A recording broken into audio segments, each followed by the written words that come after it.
día, queridos televidentes. El día de hoy en su programa History hablaremos sobre la Primera Guerra Mundial y algunos de sus antecedentes. Para ello los dejo con mi compañera Yaret Martínez. Bueno, inicialmente la historia es una herramienta que nos sirve para conocer y comparar al mundo. Esta surge a partir de la necesidad del historiador por conocer los hechos cronológicamente del pasado. También sirve para realizar conexiones y mejorar nuestro futuro. Ahora bien, el imperialismo es un régimen de denominación de un estado fuerte sobre un estado débil. Estos eran politeístas y siguen las normas de una sola religión. Por otro lado, el colonialismo es un producto del imperialismo, ya que es más agresivo. Y a comparación del imperialismo, estos eran monoteístas, ya que solo siguen la religión católica. Seguimos con mi compañera Nitzia. Dentro del imperialismo encontramos el Imperio Romano y el Otomano. El Imperio Otomano empezó en 1299 y finalizó en 1923. Su religión fue el Islam, aunque eran tolerantes a otras religiones. Su idioma era el turco, su moneda oficial era el akse, el kuros y el lira. Su organización política era que el Palacio Imperial se componía en dos partes. La interna era la residencia del sultán, especie de rey, y la externa era el gran visir, que es especie de ministro. Generalmente el visir era el hijo mayor del sultán. En cambio, el Imperio Romano empezó el 27 a.C., finalizó el 476 a.C. Su religión era el cristianismo, su idioma oficial es el latín, su moneda era el sólido bizantino, su organización política era el emperador, que era la máxima autoridad. El Senado le concedió todas las atribuciones, el Senado acataba las órdenes del emperador. Continuamos contigo, Laura. La Primera Guerra Mundial, también conocida como la Gran Guerra, que duró de 1914 a 1918. En esta guerra no solo se enfrentó Austria, Hungría y Serbia, sino que desencadenó una guerra masiva en 1914. Se activó un sistema de alianza que dividía las dos grandes potencias en dos, la Triple Entente y la Triple Alianza. La Triple Alianza estaba conformada por Alemania, el Imperio Austrohúngaro e Italia. Sin embargo, al comenzar la guerra los traicionó. Con el paso del tiempo se agregó Bulgaria y el Imperio Otomano. La Entente, conformada por el Reino Unido, Francia y Rusia. Al finalizar la guerra se separó Rusia, pero Japón e Italia fueron otros aliados, al igual que Estados Unidos.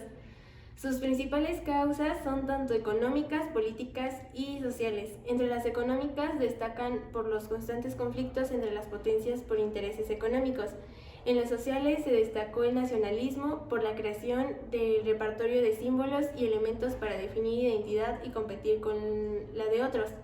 En la política, el 29 de junio de 1914, el archiduque Francisco Fernando de Habsburgo, heredero del trono del Imperio Austrohúngaro, fue asesinado, lo cual fue el detonante para declarar la guerra el 28 de julio. Continuamos con mi compañera Perla en el estudio. Con este tema de la Primera Guerra Mundial, les voy a hablar acerca de las 5 etapas que la conformaron. La primera es la llamada Primera Guerra de Movimientos, que está en el año de 1914, la cual fue una estrategia de desplazamientos rápidos de material y tropas por Alemania, enviados a Bélgica para poder llegar a Francia y tomar París. Sin embargo, esto resultó con un fracaso, el cual provocó alargar el periodo de la guerra. En 1915, como segunda etapa, viene la Guerra de Submarinos. Confiaron en ella como un medio de represalia. Sin embargo, el 7 de mayo de 1915 unieron un barco estadounidense, lo cual también motivó a Estados Unidos a entrar en la guerra, marcando la tercera etapa, en la cual se unió junto con Francia y Gran Bretaña, y a estos les dio ventajas armamentistas. En 1918 se viene como cuarta etapa lo que es la caída de las potencias, de Bulgaria el 29 de septiembre, del Imperio Otomano el 30 de octubre, de Austria-Hungría el 4 de noviembre y del Imperio Alemán el 11 de noviembre. Se da el fin de la guerra el 4 de agosto, con la derrota de Alemania por parte de Francia y Estados Unidos. Continuamos para la quinta etapa, que viene siendo de los tratados de paz. Pasamos con nuestros compañeros. Hablaremos de la quinta fase de la Gran Guerra, que fueron los tratados de paz. El Tratado de Versalles, que fue un acuerdo de paz firmado en la Galería de los Espejos en el Palacio de Versalles, el 28 de junio de 1919, entre Alemania y las potencias vencedoras, Gran Bretaña, Italia y Francia.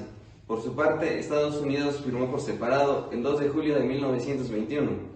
En el Tratado de Berlín, Alemania tuvo que disminuir sus fuerzas navales, limitar su ejército, entregar los territorios tomados anteriormente, no importar ni exportar armamento de guerra, entregar sus recursos naturales, sus armas, sus trenes y sus naves. Este tratado fue el más importante al término de la Gran Guerra. El Tratado de Saint-Germain-en-Laye fue firmado el 10 de septiembre de 1919 entre los aliados victoriosos y la nueva República de Austria. Austria fue limitada y posteriormente su monarquía fue disuelta. Ahí mismo se independizaron Hungría, Polonia, Yugoslavia y Checoslovaquia. Proseguimos con el Acuerdo de Neuilly, el cual fue firmado el 27 de noviembre de 1919, en donde los aliados junto a Bulgaria acordaron en que se cediera parte de su territorio, se eliminara su fuerza naval, se eliminara su fuerza aérea y se limitara parte de su ejército. Para el 5 de junio de 1920 se firmó el Tratado de Tairanius, en donde los aliados junto a Hungría acordaron que se cediera 2/3 partes de su territorio, la mitad de su población, además de que pagara indemnización, diera carbón a los países más devastados durante la guerra. Al igual que los demás, se le eliminó su fuerza aérea, su fuerza naval y se limitó su ejército. Por último, tenemos el Tratado de Sèvres, firmado el 10 de agosto de 1920. Junto a los aliados no se encontraba Estados Unidos ni tampoco Rusia. Por lo tanto, el resto acordó junto a Turquía que se diera el libre comercio en los estrechos. Al igual que los demás, se eliminó su fuerza aérea, su fuerza naval y se limitó su ejército. Continuemos con Perla en el estudio. Gracias por visualizarnos en este su programa. Hasta la próxima.